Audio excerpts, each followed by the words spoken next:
Welcome back, mystery lovers, to the live reading of A History of Murder. I got my coffee today. I'm going to be sipping on this a little bit because the weather turned cold here. And coincidentally, it's the first day of school. I think Mother Nature figured it out and she said, okay, then it better feel like fall, and it certainly does. So, before we get started on our chapter reading today, I thought it would be fun to show you the paperback copy of The Present Predicament that is now available. This is available on Amazon, and it's also available on Etsy if you would like a signed copy. I will have links below to those things.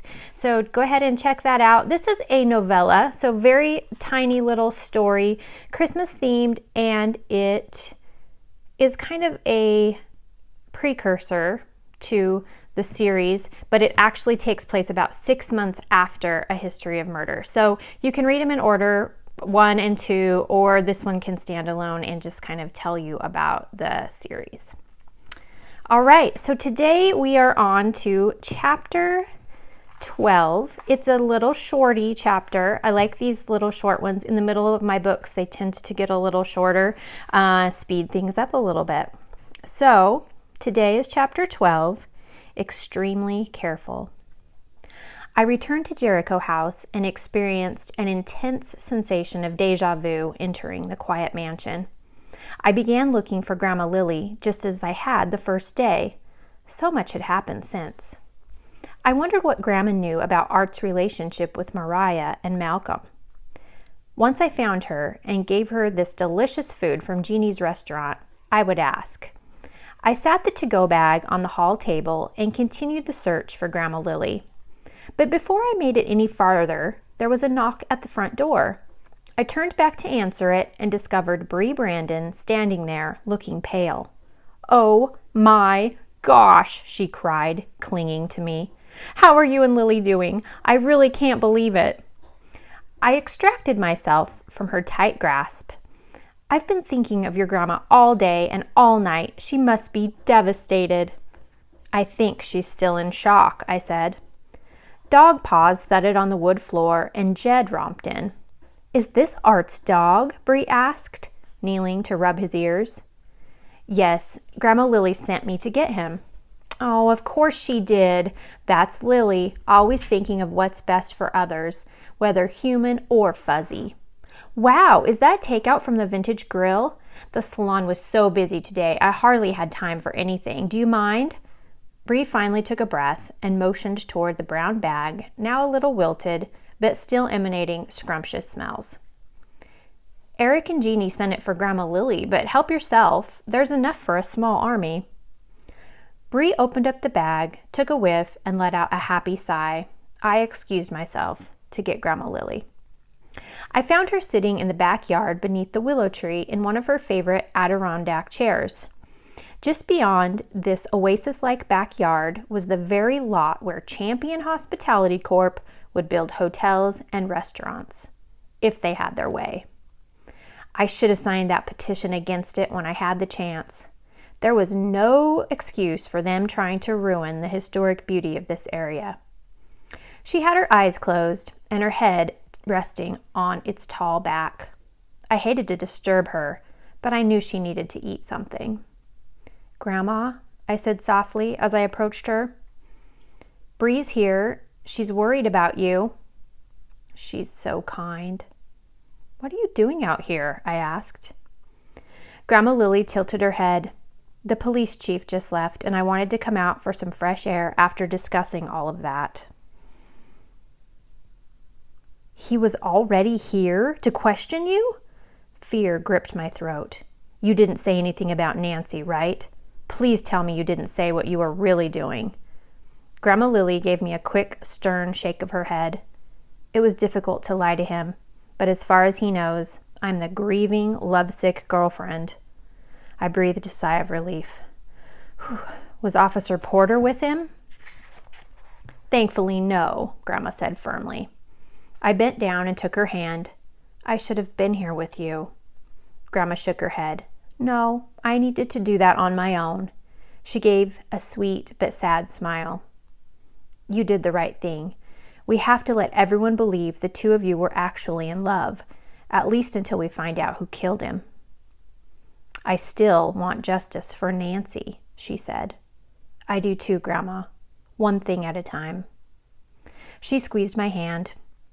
"I know it's hard for you to be back here, but I'm glad you are." "Me too," I said. Surprisingly, I meant it. We gave each other knowing looks and decided we better go inside. As soon as my grandmother entered, Bree flew into her arms. "Lily, I'm so sad. This is just terrible." Her tears began to flow. Grandma Lily held Bree in a hug and rubbed her back as if she were soothing a little girl. "Shh," she whispered. Bree stepped back. By now her makeup was a disaster. Black streaks ran down both cheeks, and what lipstick she had remaining was smeared around her lips and one cheek. Grandma took a tissue from the side table and began wiping Bree's face. "I canceled tonight's poison pen meeting," she hiccuped. "Why do that?" Grandma Lily asked gently. We made momentary eye contact. The meeting needed to happen. "Well," Bree whined. "Well, nothing," my grandmother cut her off. "We need to try to go on, to do things we enjoy the most."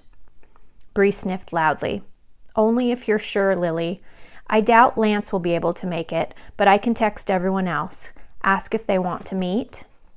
I frowned and asked, "Lance who?" "Lance Garner," Bree said, sniffing. "As in Police Chief Garner?" "The one and only." Bree twisted a tissue between her fingers. "He cracks the case of every mystery novel we read. Figures, right?"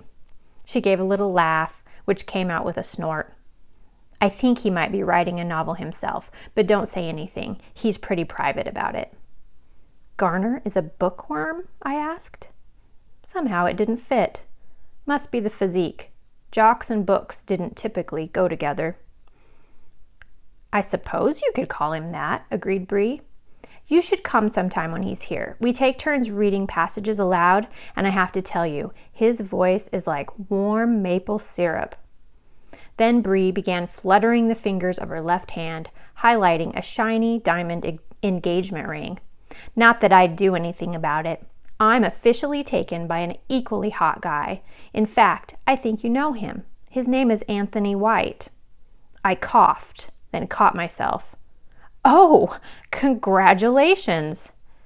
Bree and Anthony were a couple? "Thanks. Yep, I'm off the market," she said. "That's great," I replied.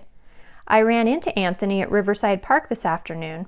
He offered to explain his development proposal to me." "Yeah, he's super duper smart about all that building stuff," Bree beamed. I looked toward Grandma Lily.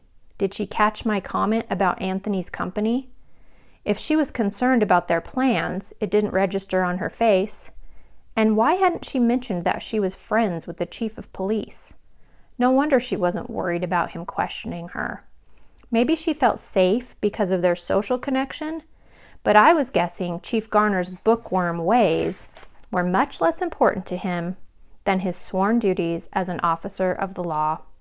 Grandma and I were both going to have to be extremely careful around him.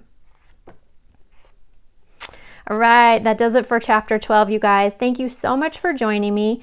If you're enjoying this reading of A History of Murder, would you please give this video a thumbs up and consider leaving a comment?